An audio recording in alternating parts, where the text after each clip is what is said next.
Para pemirsa, kali ini saya akan menyampaikan materi tentang sejarah agama Hindu. Materi ini sebenarnya materi untuk mahasiswa kami, yakni khusus di Prodi Pendidikan Agama Hindu semester 1. Selamat datang di channel kami para pemirsa semuanya dan pada mahasiswa saya sekalian. Kali ini kami akan membahas tentang sejarah perkembangan agama Hindu pada zaman peradaban lembah Sungai Suci Sindhu di India. Om Swastiastu.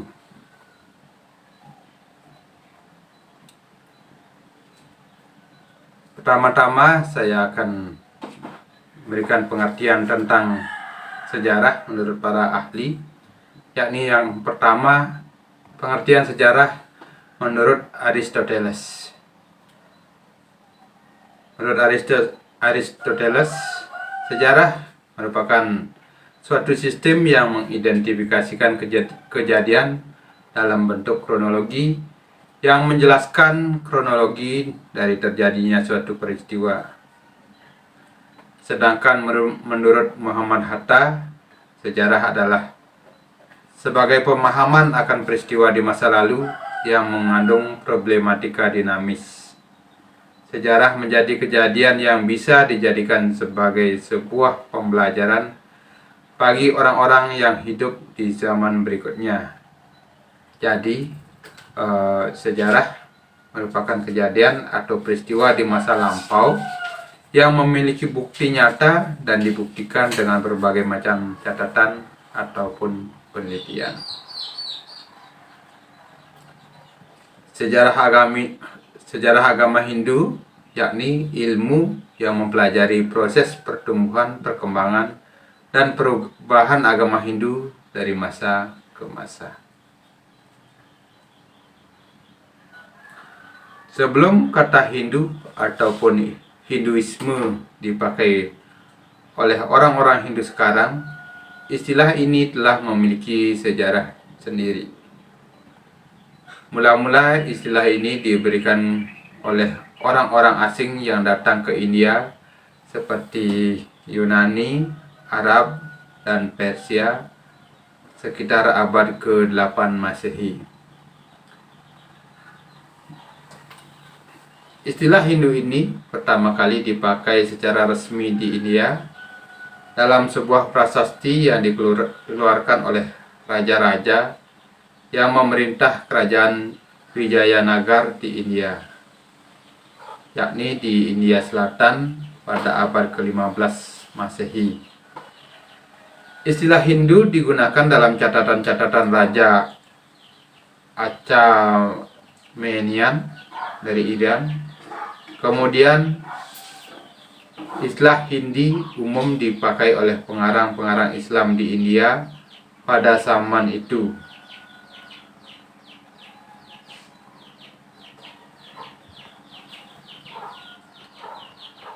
Peradaban lembah Sungai Suci Sindhu dibangun oleh penduduk asli India, yaitu bangsa Dravida, yang sudah mempunyai peradaban yang tinggi bahkan sebelum bangsa Arya memasuki India sekitar tahun 2000 sebelum Masehi.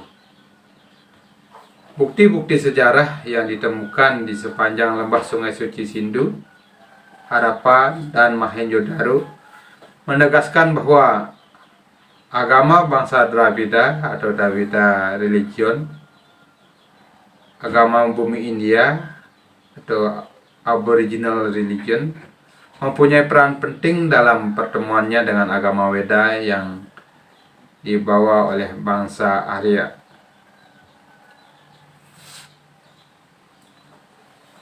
Selanjutnya, mari kita pelajari mengenai peradaban lembah Sungai Suci Sindhu, yakni sekitar tahun 3000 sebelum Masehi sampai 2000 sebelum Masehi. Sebelum lanjut, saya sampaikan bahwa materi-materi yang saya sampaikan ini saya petik dari buku Sejarah Evolusi Agama Hindu yang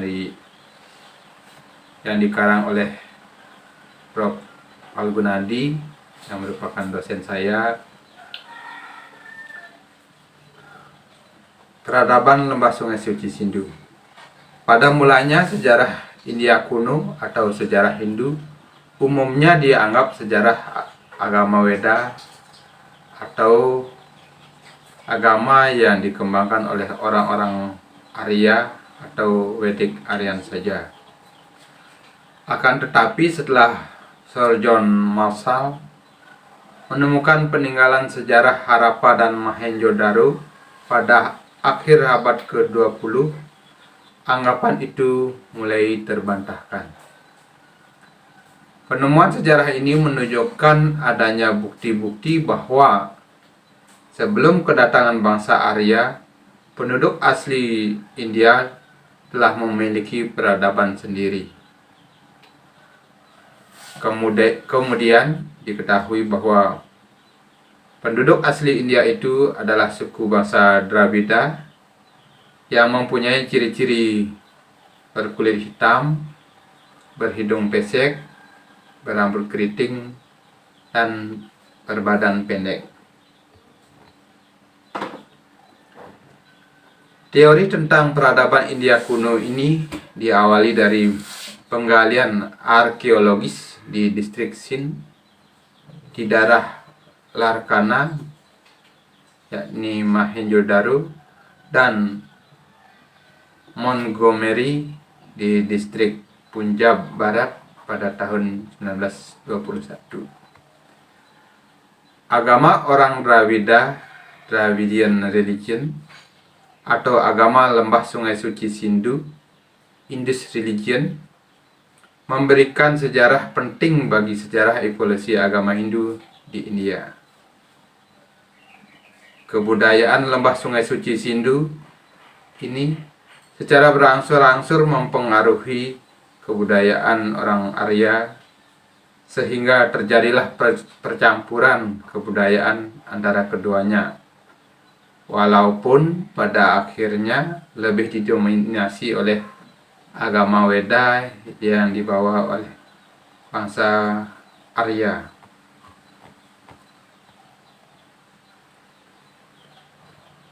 Untuk menunjukkan pengaruh peradaban Lembah Sungai Suci Sindu terhadap agama Weda, Vedic Religion, akan diuraikan ciri-ciri penting agama pribumi Indian yang ditulis oleh Majumdar tahun 1998 halaman 27 sebagai berikut. 1. Pemujaan kepada Dewi Ibu.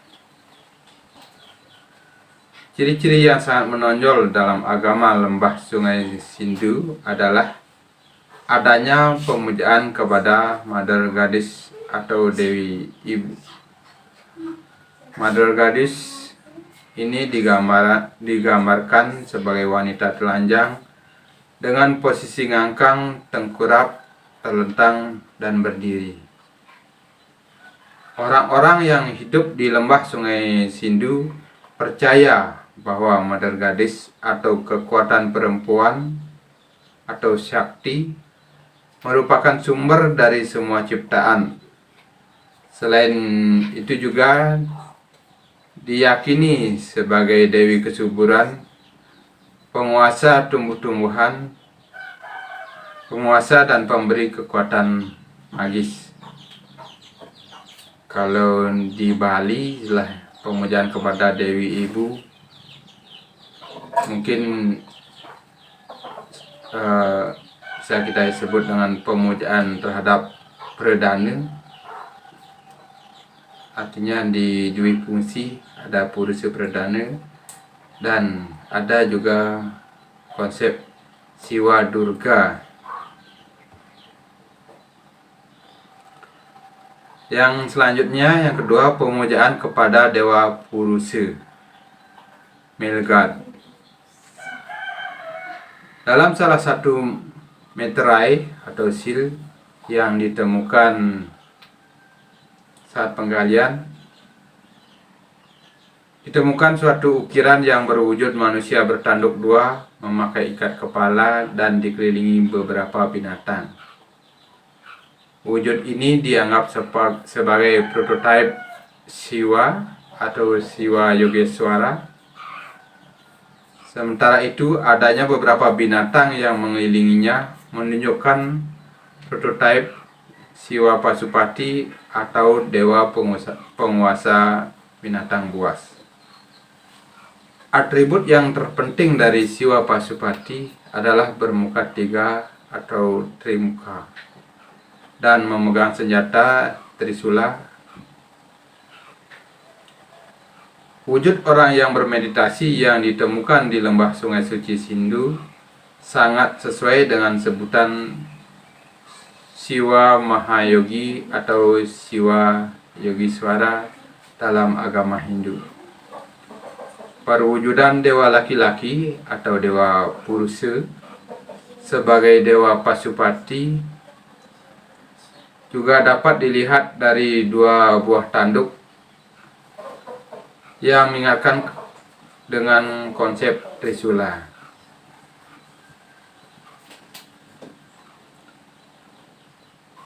Yang ketiga, pemujaan Lingga Yoni.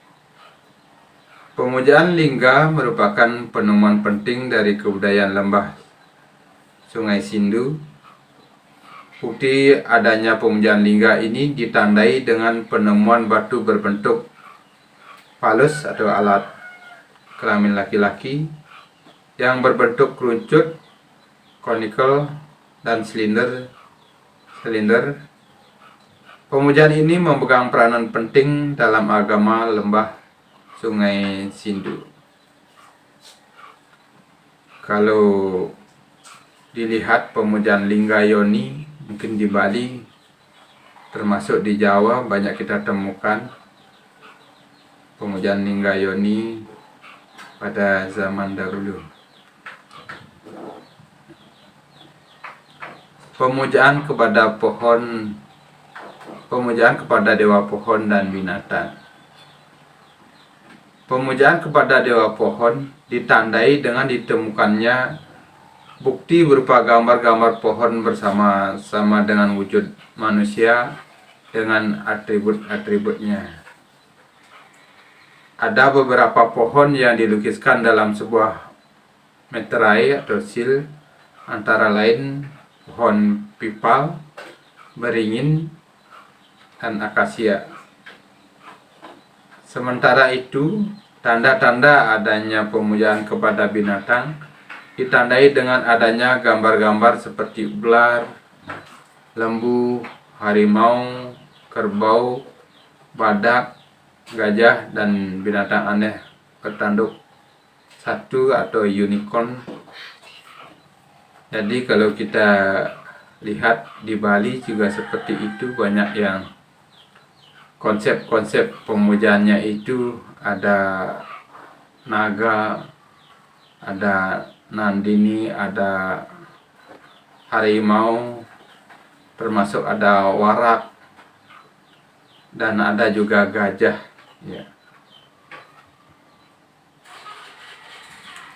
Mengenai pemujaan kepada binatang ini, ada beberapa pendapat menjelaskan kemungkinan tujuan dan fungsinya, antara lain A. Sebagai pemujaan kepada pohon atau binatang itu sendiri, sejenis animisme dan dinamisme. B. Sebagai kendaraan dewa tertentu. Dan C. Sebagai simbol dewa yang berkaitan dengan dewa tertentu, seperti misalnya lembu sebagai wahana dewa Siwa dan harimau sebagai wahana Dewi Durga. Pemujaan terhadap patung atau arca. Pemujaan kepada patung merupakan salah satu yang terpenting dalam kebudayaan lembah Sungai Suci Sindhu yang tidak dikenal dalam agama Weda. Jadi pemujaan patung sendiri di Bali dari zaman dulu sampai sekarang masih walaupun bentuknya diminimalis dalam bentuk arca ataupun berterima, tetapi itu masih dilakukan walaupun kebudayaan itu tidak dikenal dalam agama yang dibawa oleh bangsa Arya, yakni agama Weda. Bukti adanya pemujaan ini ditandai dengan ditemukannya sebuah patung yang menyerupai seorang yogi dengan ciri-ciri mata memicing melihat ujung hidung. Jadi seperti orang yang bermeditasi. Boleh jadi patung ini merupakan perwujudan prototipe Siwa Yogeswara, seperti juga ditemukan dalam gambar materai lainnya. Jadi penemuan-penemuan di Indonesia termasuk di Bali juga teman-teman kuno seperti itu. Jadi sangat mirip dengan yang ditemukan pada lembah Sungai Sindhu di India. Selanjutnya upacara kurban. Penggalian di situs Harappa dan Mohenjo-daro ternyata juga menunjukkan adanya bukti-bukti bahwa agama lembah Sungai Suci Sindhu sudah mengenal adanya upacara atau kurban. Dalam sebuah materai atau sil yang ditemukan di Harappa, terdapat lukisan seorang laki-laki mengangkat sabit atau celurit, dan di depannya duduk seorang perempuan dalam sikap menyembah. Sementara itu, penemuan bukti sejarah dari sebuah materai di Mohenjo-daro melukiskan A. Seorang pemuja dengan sikap menyembah. B. Di sebelah pemuja tersebut ada seekor binatang. C. Seorang laki-laki memegang sabit. Dan D. Di bawah gambar tersebut terdapat 7 perempuan berderet. Lukisan binatang dan orang memegang sabit ini diperkirakan sebagai bukti adanya kurban manusia. Itu yang ditulis oleh Marshall tahun 1931, McKay tahun 1935. Selain itu juga ditemukan bukti-bukti adanya persembahan bunga, daun, buah, dan air, seperti yang ditulis oleh Majumdar tahun 1998 halaman 18 dan Lunia tahun 2002 halaman 25. Agama lembah Sungai Sindhu juga sudah mengenal upacara kematian.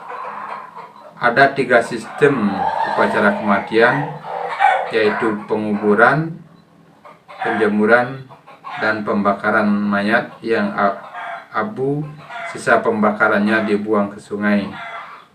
Sistem upacara kematian ini juga sama ada di Bali, seperti upacara penguburan tanpa pembakaran yang dilakukan oleh beberapa desa kuno di Bali, seperti penjemuran seperti yang dilakukan oleh masyarakat desa Trunian, dan pembakaran mayat yang sampai saat ini masih dilestarikan oleh umat Hindu di Bali. Jadi sistem upacara itu sudah ada jauh sebelum zaman Weda. Itu sesuai dengan pendapat Dunia tahun 2002 halaman 28. Kepercayaan lembah Sungai Sindhu memiliki kesamaan dengan kepercayaan dalam agama Hindu yang berkembang di Bali saat ini. Dengan demikian dapat disimpulkan bahwa prototipe pemujaan kepada Siwa dan Sakti, lingga, pohon, binatang, dan upacara kurban serta upacara persembahan lainnya sudah lama dipraktikkan oleh masyarakat di lembah Sungai Sindu jauh sebelum kedatangan orang-orang Arya ke India, sesuai dengan yang ditulis oleh Macmillan edisi tahun 1978 halaman 21 sampai 23. Dengan mengetahui hal ini, maka semakin jelas bahwa perkembangan agama dan kebudayaan Hindu sekarang ini bukanlah semata-mata warisan dari peradaban bangsa Arya atau agama Weda atau Vedic religion. Demikian yang bisa saya sampaikan mengenai sejarah perkembangan agama Hindu pada zaman peradaban lembah Sungai Suci Sindu di India, yakni sekitar 3000 sampai 2000 tahun sebelum Masehi. Kali lagi saya sampaikan bahwa materi yang saya bacakan ini atau saya sampaikan ini bersumber dari buku Sejarah Evolusi Agama Hindu di India yang ditulis oleh Prof. Palgunadi almarhum, yang merupakan dosen saya waktu di S2. Demikian pemirsa semuanya, termasuk juga mahasiswa saya semuanya, yang bisa saya sampaikan di hari ini. Mohon maaf jika ada yang kurang pas. Jadi itu semua karena keterbatasan saya untuk menyampaikan materi di sela kesibukan saya sebagai pengurus di STKIP Agama Hindu Amlapura. Pada akhirnya saya ucapkan terima kasih atas perhatiannya. Saya akhiri dengan Parama Santi. Om Santi Santi Santi Om.